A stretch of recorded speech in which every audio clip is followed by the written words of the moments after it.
Կարգախոսի մասին կխոսենք ամսի 21-ին, դուք դրա մասին կտեղեկանաք հենց քարոզարշավի մեկնարկի օրը, եւ կարգախոսը եւ մեր քարոզչական նյութերը ձեր համար մատչելի կլինեն ամսի 21-ին, եւ նաեւ մեր նախընտրական ծրագիրը նույնպես մատչելի կլինի, կհրապարակվի ամսի 21-ին, իսկ մեր հիմնական թիրախը իհարկե հանրապետական կուսակցությունն է, եւ մենք գալիս ենք հենց իրենց ուղակի հեռացնելու այս քաղաքական ասպարեզից, որովհետև մենք գտնում ենք, որ նրանք ձախողել են եւ իրենց պաշտոնավարումը, այս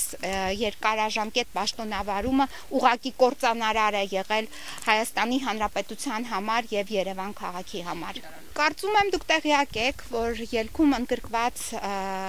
անձինք ելքդաշինքում, որը ավականու տեխնացուներ է առաջադրել, այնտեղ ընդգրկված են մարդիկ, ում ես անձնապես ճանաչում եմ, եւ իհարկե այդ մարդկանց հետ մենք հնարավորություն կունենանք ինչ որ հարցերի շուրջ համագործակցել, բայց պետք է ասեմ, որ մենք գնում ենք վերցնելու քաղաքապետարանը։ Ես պետք է ասեմ, որ մեր հիմնական թիրախը հանրապետական կուսակցությունն է։ Ոչ այդ անունները, որ դուք թվարկեցիք, այլ մեր հիմնական թիրախը հանրապետական կուսակցությունն է, որովհետև հանրապետական կուսակցության ներքո են տեղի ունեցել ողջ չարաշահումները, որը կործանարար են եւ դարձրել են ըստ էության